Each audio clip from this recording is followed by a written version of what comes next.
so let's get started. We are here on Facebook Live on our AiArthritis page, and we are here for January's community chat. I would like to introduce our special guests, our two volunteers that we have today. We have Deb. Everybody say hi to Deb. And Hi, we have everybody. Abby. Hi, everyone. Okay, I'll introduce myself and then I'll let you do the whole intro and everything. So, my name is Layla. I am the health education manager here at AiArthritis, person living with lupus and Sjogren's, and I am the usual host for the community chats every month. That will be changing soon. We're looking to have some volunteers be able to host a few this year, so we will stay tuned for that. And let's go ahead and Deb, you can go ahead and introduce yourself. Hi, everybody. I am Deb Constein. Sorry, my eyes are watering. I actually put makeup on for this. It was a non-makeup day, and my husband's like, "You're putting makeup on now?" I'm like, "Yeah." I'm in the Madison, Wisconsin area, and I was diagnosed with RA at the age of 13, so 40 plus years ago. And yeah, just love being here, and AI arthritis rocks big time. So, Abby, how about you? Hi, everyone. I'm Abby. I have been volunteering with the AiArthritis for a little over a year now.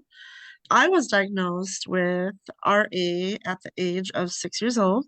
So I've had arthritis for 30 some years already. So yeah, I'm just looking forward and having a good time tonight. And I am in the Southern California area, and Abby, you are in North Oh, Dakota? and North Dakota, yes. Awesome. Alrighty, so today we are going to be doing part 2 of our TV show watch party, which are mentioning different AI arthritis diseases in it. Last month we did clips from the show All American that mentioned lupus, and we did clips from Grey's Anatomy that mentioned macrophage activation syndrome slash Still's disease. And today we will be doing 3 different shows. We will be doing The Good Doctor, House, and Chicago Med. I have a bunch of those clips pulled up, and we're going to watch them all together and then have some discussions and see what people on the panel and also people in the chat have to say about those clips, how they are portraying our diseases, and how they're portraying patients, and just put on our input. All right, first clip. Early, without any noticeable erosion. Looks like you caught it early, without any noticeable erosion of the joints. That's good. What's your DMARD dose? 20 milligrams, but Dr. Baxter just started it.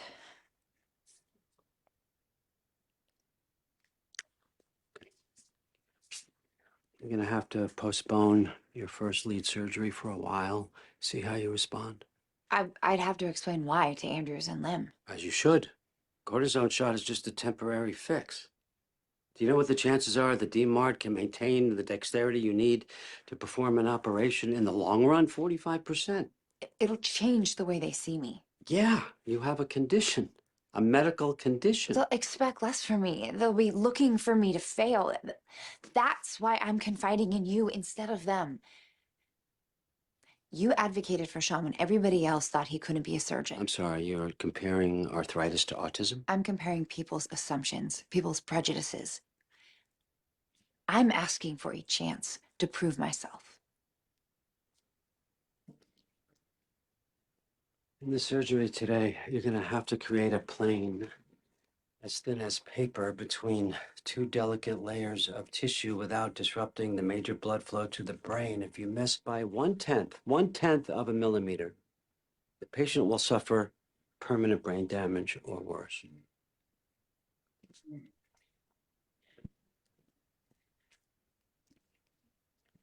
Right now, it's a matter of pain, not function. You think I would put a patient's life at risk? That's insulting. I'm sorry. Without the pain, I can do this. You believed in Sean. I need someone to believe in me too.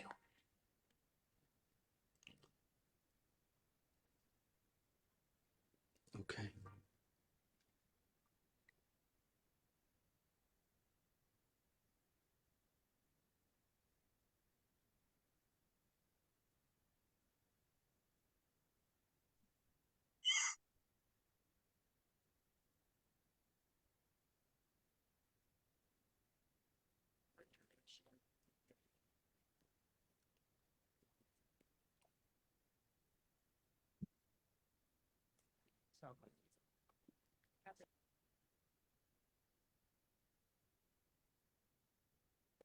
When I was in chemo, the nurses used to force that.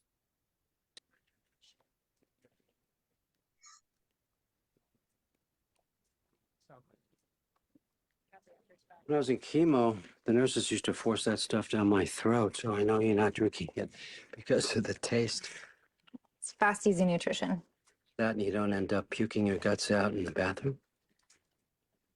I was president of this hospital for over 10 years. I made a few friends, including Jack, the janitor, talks a lot, ace fan, horrible gossip.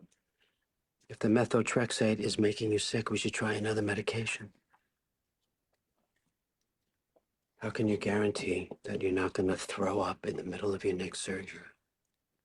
It won't happen. Because it only happens if I eat solid food. And I've stopped. At least at work.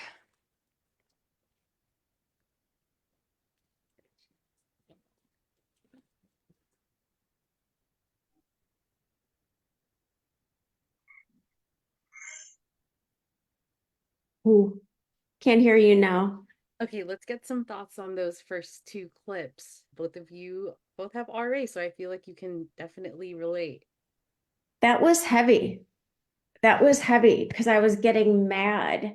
Oh, so those are my first feelings, but I hate the fact that she was hiding her disease from all of her colleagues.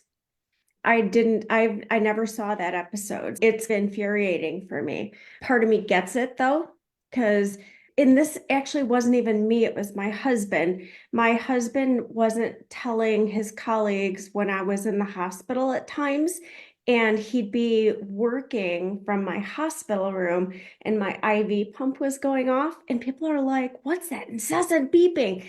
And it was a friend, so he's, "Oh, I'll tell Deb to stop suffering so noisily." And it was a joke, and that person was horrified because she didn't even know I was in the hospital. And he always said he didn't want anyone to think he couldn't do his job as well, knowing I had a debilitating disease. He always kept it private, and his colleagues hated it and were like pissed off and mad at him. And it was just like his norm. I get part of it, but it was infuriating. The fact she stopped eating solid food too, so Yeah. she didn't throw up, Yeah. that something's got to give, because I get being dedicated to certain things, but she's not thinking long term. Okay, I've said enough. Abby. Yeah, yeah, especially since she's a surgeon, I feel like you really can't hide it because they're eventually going to find out for one. But yeah, I guess I get it because you don't, because she is looking at it like, yes, people are going to judge me. And yes, I definitely agree with that too, that people do judge. And so they do feel if you tell them that you have arthritis, a lot of people are going to say, oh, then you can't do that or that. Or I get it. And I understand that point. But at the same time, when you're a surgeon, I feel like you definitely do need to tell your colleagues just so that they're aware and so they can, because they're obviously going to know a little bit probably about arthritis, at least from med school. So they're going to know what to look for. But yeah, for her not to eat on methotrexate, like I would be like, nope, let's switch.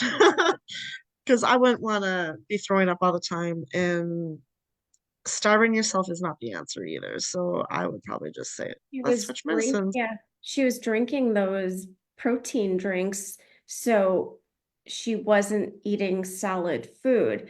I don't understand how that wouldn't catch up with you, or what. You've had gastric bypass and you know all the ins and outs of all that and how it takes a toll. Yeah, no, Yeah. definitely. I think like the one of the things that initially pissed me off was that the the higher up surgeon was being very like abrasive with her. And but I also understand why he was like that. He's like, this is serious. You can't just take this Can't fake lightly. it. So it Yeah. was like both ways that I understand. As a patient, I understand what you want to be able to do what you want to be able to do, but not when it's at other people's lives at risk. Like I Yeah. think that's the Yeah. caveat with this clip. I wanted to read that Deanne wrote. I feel that last one. My roommate took me off methotrexate solely because I stopped taking it due to getting sick, and I was on the shots, which isn't supposed to do as much. So yeah, that's one of the things that people don't understand is the trial and error of all these medications. It's Oh, for so sure. grueling to go through when you're like, oh, what's the symptom going to be now? What's the side effect going to be now? And Mm. you're just like, you never know, is this happening because I ate something weird? Is this happening because of the medication? Yeah, in those like 4 minutes, there was so much layers of the different things that were going on. For It's sure. hard For to sure. sum it up all in just a little bit. I do have another the good doctor clip. This one, it has to do with ankylosing spondylitis or axial spondyloarthritis. We are aware that the proper term right now is to use axial spondyloarthritis, but in the clip, this is from 2021, so it wasn't as vastly known that ankylosing spondylitis is like a outdated term. So this is going to be showing a little bit of that episode with a patient with ankylosing spondylitis.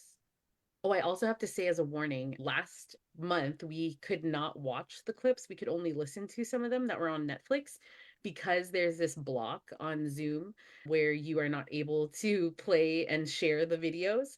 So what I had to do is record this on my phone and upload it. Oh my So goodness. this is a recording from my phone. So if the audio sucks, I'm sorry, but you'll get the gist of everything that's happening. Jeffrey Williams, 21 years old. When he was 5, he fell in love with baseball, dreamt of playing with the Tigers. By the time he was 8, he was the best hitter in Little League. Jeff, at 9, he led his team all the way to the divisionals.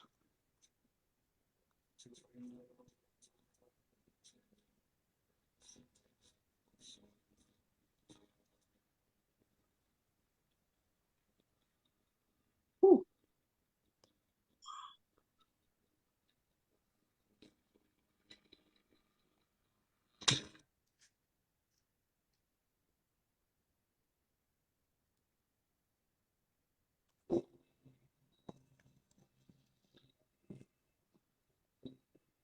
Ankylosing spondylitis, nasty little disease. When Jeff was 10, the inflammation was so bad the bones in his back started to fuse together into one big, gnarly bone. If you can't extend your back, you can't use your legs. If you can't unwind your back, you can't use your arms. Useless legs, useless arms, can't even fit into a standard wheelchair. I've had breakfast in bed since I was 10, and lunch, and dinner. Are you in a lot of pain? Not compared to what it was. I wish I met that rheumatologist at the Baltimore Spine Clinic 7 years earlier. They didn't offer you surgery? I've been to 9 neurosurgeons, and they all said that they couldn't fix me. So.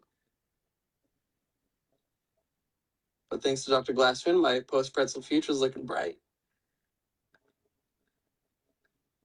I want to move out of long-term care, study engineering, go to Europe, hell, go to a ballpark and see the game. Maybe with a girl. I'd just love to be able to hug somebody again.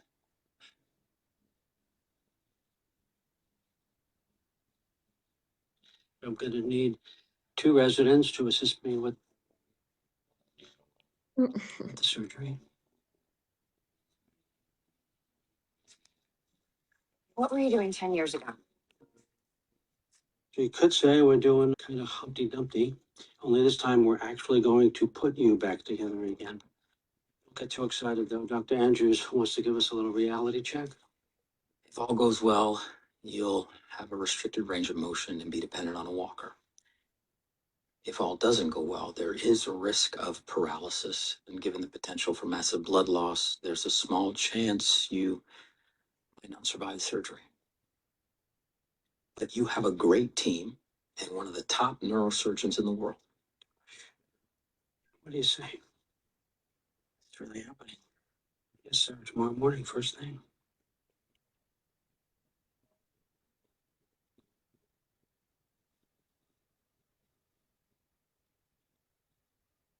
Sorry, Dr. Glassman. I can't do it.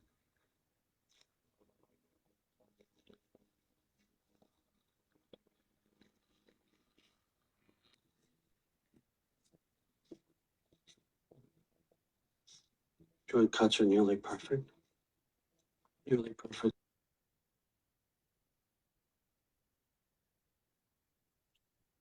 Alrighty. So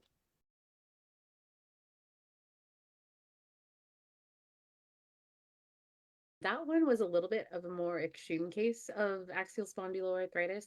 Not every case is where the complete spine is fused. There might be some fusion.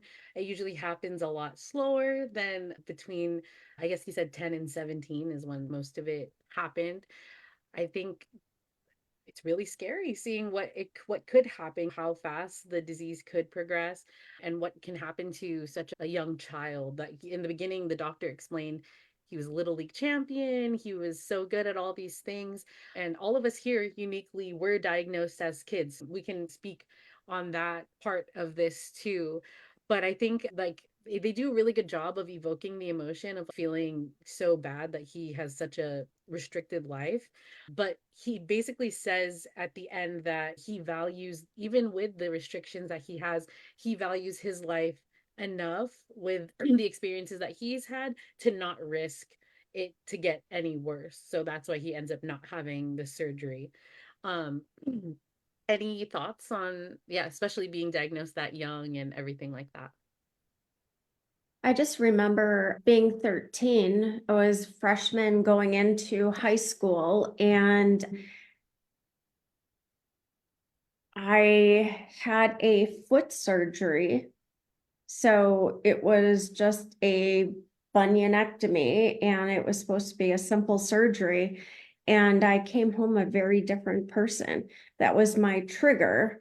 And I was third chair flute out of 25. I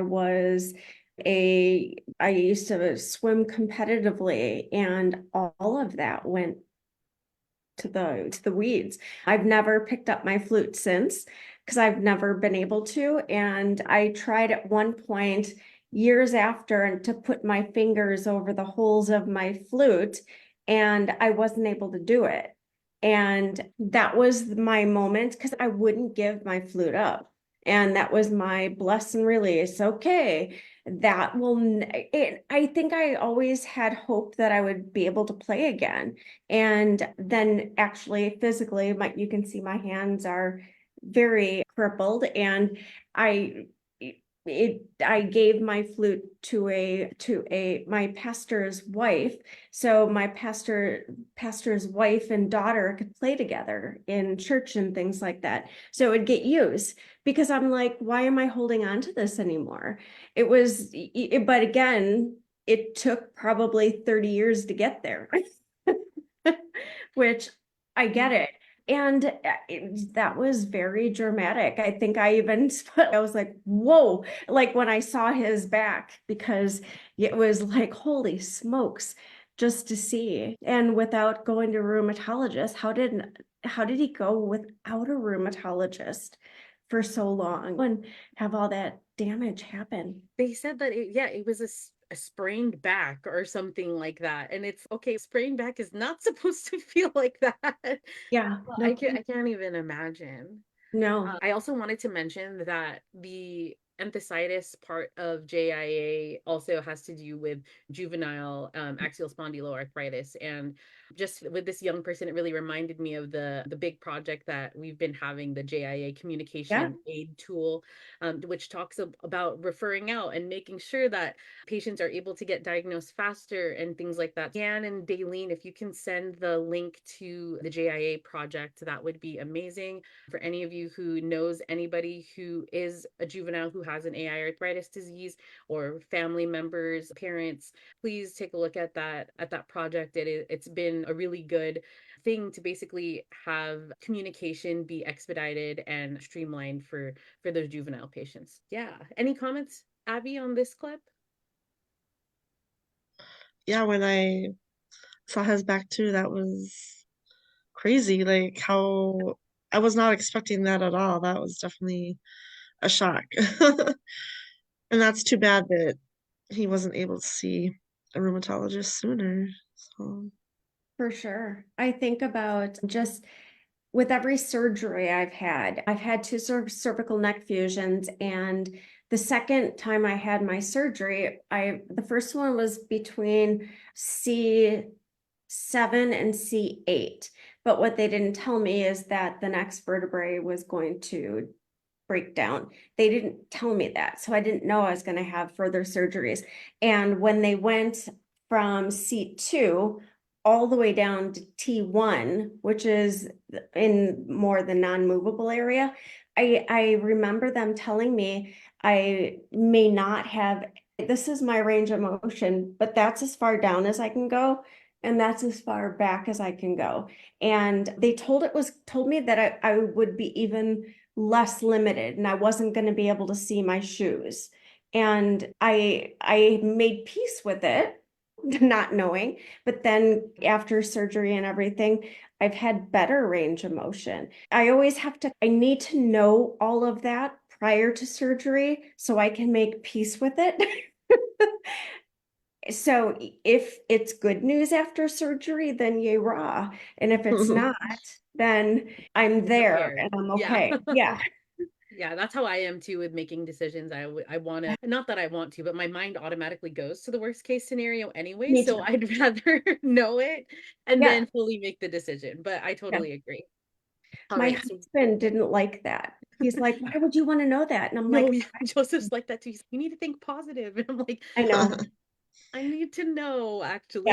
I need to know that this is a good thing. And I didn't go down that road that I thought I might. So Definitely. for sure, I'm same thing. Okay, Men so and this women. next clip that we're gonna go on is from Chicago Med, which I didn't advertise in the ad, but I remembered this episode and I was like, oh, this is perfect. It's very interesting. It's about someone who has an arthritis disease that is an influencer, is like a blogger, has her website, made a community of this, and an interesting twist happens. I'm not going to spoil it because it's very interesting, but Good. I knew that I needed to share this. It is another lupus clip, something that I am seeing a lot of when I go along with these watch parties, is that a lot of the clips do have to do with lupus. Lupus isn't the most common arthritis disease, but I think a lot of shows that also have to do with more people of color, medical shows and things like that. I think lupus has been a big like buzzword since Nick Cannon and Selena Gomez and all of them have come out with lupus, like having lupus diagnoses. So I feel like it's been a little bit more in pop culture compared to the other diseases. So there are a lot more lupus clips, just to put that out there. But yep, so we'll see this, and I'm excited for you guys to watch this one because it's very interesting.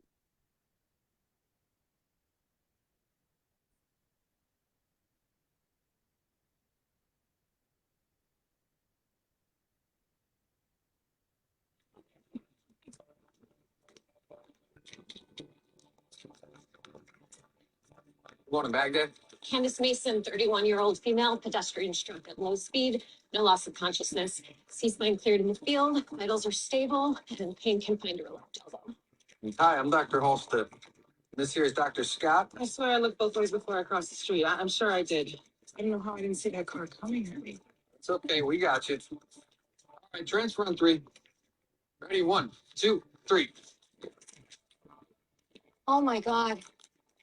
Candace Mason, I have to tell you, your website saved my life. Reading about your journey with lupus, it really inspired me to see a doctor. Are you okay? I read on the newsletter you were having a flare up. Yes, I am, but that's not why I'm here. I was in a minor accident. Take good care of her. She's an angel. You're having a lupus flare-up. What medications are you taking? I'm not taking any medications. But if you're in a flare-up, Anything I tell you in regards to my health is protected by patient confidentiality, right? Yes, that's right. I'm not in the middle of a flare-up. I know what I said to that woman, but my lupus isn't currently active. Truth is, I've been in remission. For almost 5 years. Okay, Dr. Taylor, shoot. Ask me anything. I was hoping.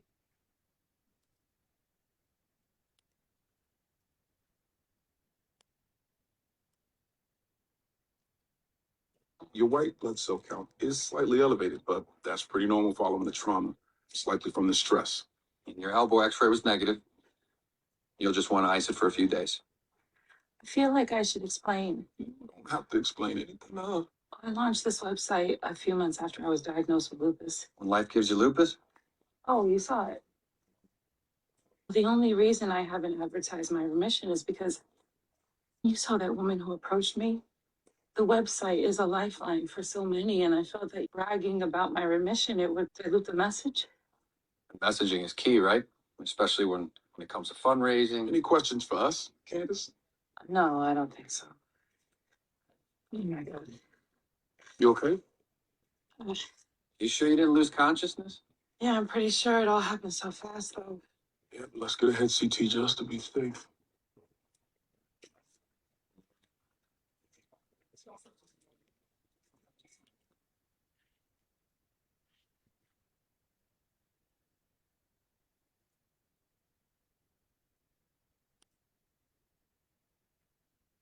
Not uncommon following the trauma.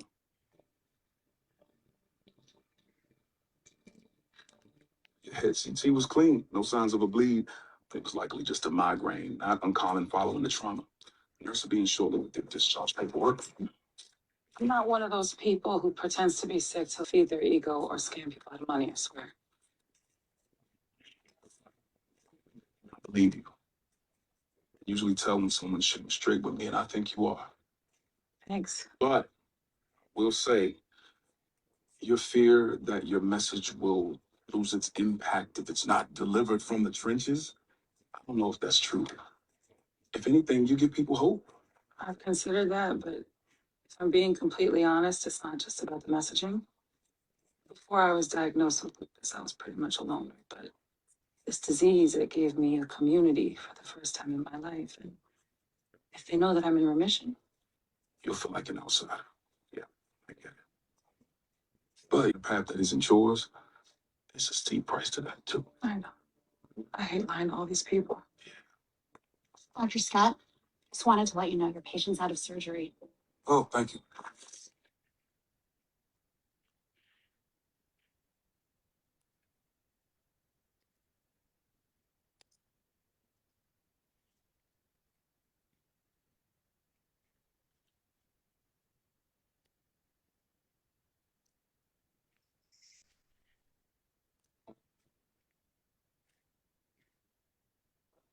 My lupus is active again? Unfortunately, yes. I ran another set of labs which confirmed it. How did you know? So you told us this morning you did not see the car before it hit you, right? That got me wondering if peripheral vision loss could be to blame. Combined with your elevated white blood count and head pain, if your lupus had become active again and was attacking your brain, But I thought my head CT was negative. It was, but swelling wouldn't be visible on CT. that's right. We're going to send you for an MRI to see exactly what's going on, but all signs point to brain inflammation and optic neuritis due to underlying lupus. I guess this is what I deserve for crying wolf all these years. You should see the comments under my post. They're so hurt and angry. And now if I tell them it's active again, nobody's gonna care. Nobody's gonna believe me. Listen, I know you feel like you lost your tribe right now, but understanding, it's a process. You did your part, laying out your truth. Now give them a chance to get there. Those who you want in the trenches with you, they'll come around.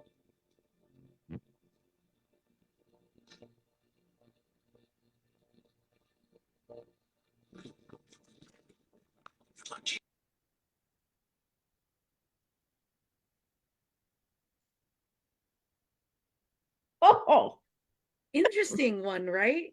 yeah.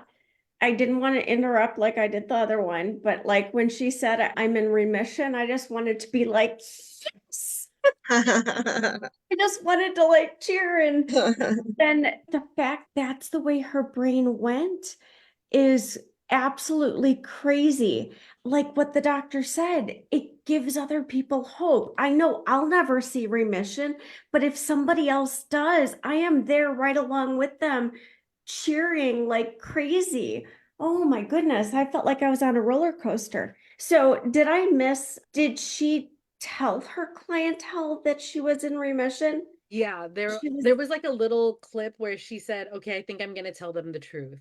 And so she posted basically saying that she has actually been in remission and things like that. But okay, because I yeah, was like, did I miss that little part? But oh my goodness, that kind of blew me away. yeah, The community part, man, that couldn't speak better volume because we all get it. I've known Abby for years now, and man, we get it in the most literal way. But if somebody tells me they're in remission, I would do nothing but like cheer for them and all of that. So I get that though, but she also said she was alone and didn't want to feel like that whole alone part caught me up. That was interesting. Abby, how about you? Yeah, for not to tell people that you're in remission, like I feel, and so being she's a well-known blogger is what it was or something. So I feel they would cheer her on, and I think they would definitely be supportive of that. So I feel maybe she should have said it sooner. You're always going to probably have a few people that are be like, "Oh, why didn't you tell us sooner?" But for the most part, I think most people are going to be understanding and cheering her on. And then now that she has to go back and say that it's back up flaring, I think they're still going to be like in her corner and try to be sympathetic and stuff like that. I don't think they're gonna bash her or anything. She may Yeah. have a few people, but it's not gonna be a lot. And I don't think she needs to be worried about it. yeah. There- I think my biggest thing about this was what a weird way to represent our community. I think the big thing, the big picture, it's like, okay, I think one, it's weird because we have invisible diseases. So literally no one can know if we're lying or not. So Yeah. Right. to have the episode be that there is a lupus patient and that she's lying, it pissed me off internally because I'm like, oh man, what a Yeah. way to view us. And Right. I want that to be like a takeaway is okay, things like this may happen and people may perceive it in a certain way because our diseases are invisible and you can't really prove what's going on internally. So it makes it easier for people to, yeah, maybe fake they have one of our diseases or when ironically enough with all the gypsy rose stuff that's coming out in the media right Yeah. now about Munchausen's and Yeah. lying about having these diseases and things like that. Yeah, that's what kind of gave me, I was like, oh, so excited. They're mentioning lupus.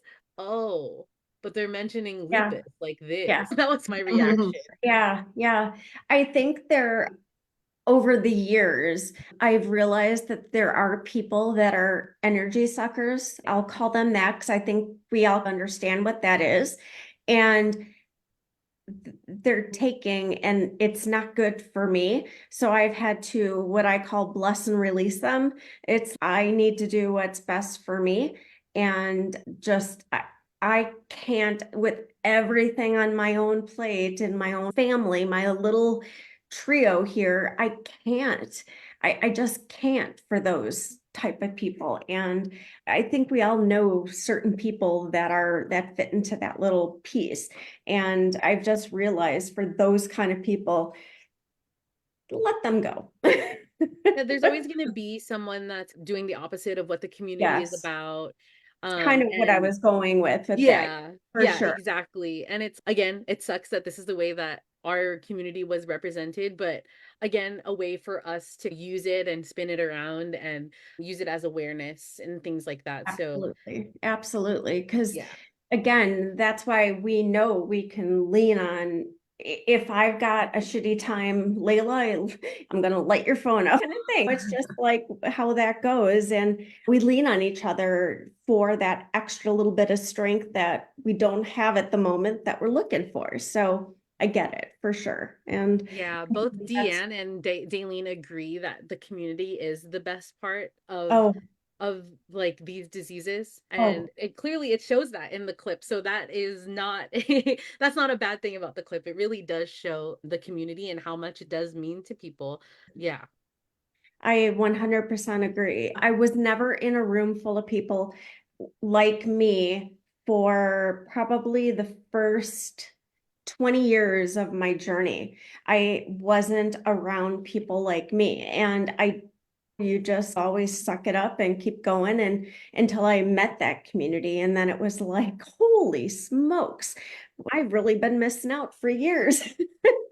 That kind of thing. So for like at least half the journey, I've at least had my community be there for us. And man, when you're in your lowest points, they can help pick you up and make you not feel bad about accepting help and things like that. Because I think we're all strong. I want to probably use an inappropriate term, so I'm not going to, but we are tough people. I'll say that. And I was going to say bad blank, Yeah.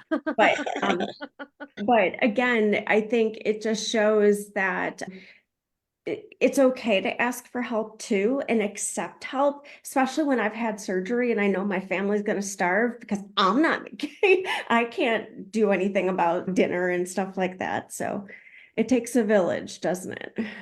Mhm. Absolutely. Yeah, at camp this past summer too. Like it was so nice to be myself, and if I was just like so exhausted because Yeah. oh my You goodness, don't that was a sleep much. lot. Yeah, you Yeah, don't. no, and unfortunately I was in a cabin where we had one particular girl who likes attention, and so we had to give a lot of our attention, and then she got into it with another girl. So we had a very interesting week. So yes, there was a lot of late nights and stuff like that. But it was just nice. They all understood. We even had other people like step in and help us because we ended up having the situation. And so, yeah, it was really nice to be able to just hang back, take a breather, and they understood that we needed to do that. And so, yeah, it was a lot of fun, and I definitely plan on going back this year too. So, Okay, very good. I definitely agree because again, with all of these things, I mean, we do the best we can, but again, we're only human too, and we also have really tough diseases that it does catch up with me. I think my partner in crime is my husband, and he's out there, and I can't imagine not having somebody like that. Layla, I know you've got that, but Abby, you've got your mom. So I mhm. think she's your rock. And again, just friends in general in your community help make they check in with you too if you are by yourself, just to make sure that you're taken care of and you're doing okay, and all those little mental health check-ins that we all need. Definitely. Yeah. Alrighty, I have one last clip, and this is the clip from House. House is like this show that it was always like popular that he would say, "It's not lupus, it's not lupus." So basically, like this doctor is very good at differential diagnoses. Basically, a process of elimination, trying to figure out all of the different signs and symptoms and blood work and all of that kind of stuff. So the clip that I pulled is the time that it was actually lupus. So we I don't will remember that about House. I don't remember that, but Yeah, I I don't either. regularly. That is really funny that you point that out because I guess I never saw it when it did do that. So yeah, interesting. Yeah. Can't Is it wait. still on? it's Like not. it? I think it I No. think it was Okay. I think it ended in like 2013, Yeah, or 2012, like something like that. 10 years ago at Yeah. least. Yeah, Okay. it's been gone for a while. But Okay. are there reruns or anything like that? Does it play? From when I was doing research, the only thing that I see is that it's on Peacock. Okay, Um, yeah, okay. so they do have it like Certain on shows. streaming services. But yeah, definitely would be a fun show to rewatch Oh, for if sure. if Now you're that you into pointed like that, medical stuff. Yeah. yeah, I love that. And like I'm a medical mystery type watcher. Like I read books that are medical mysteries for that reason, because I always get into that. That's funny. That would be fun to rewatch. Alrighty, so this one is about 9.5 minutes. It's going to take us close towards the end of the hour, Okay. and then we'll regroup at the end and say goodbye and all that kind of stuff. But let's enjoy this Okay. little reminder of how much we love House, and maybe it'll make all of us want to restart it. Yeah.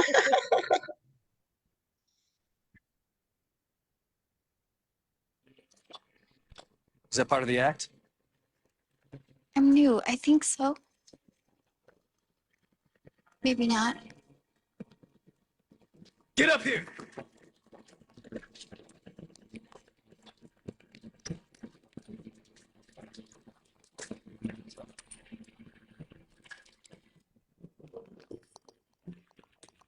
Oh,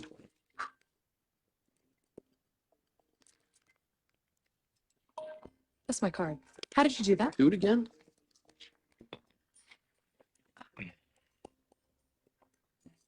a fun.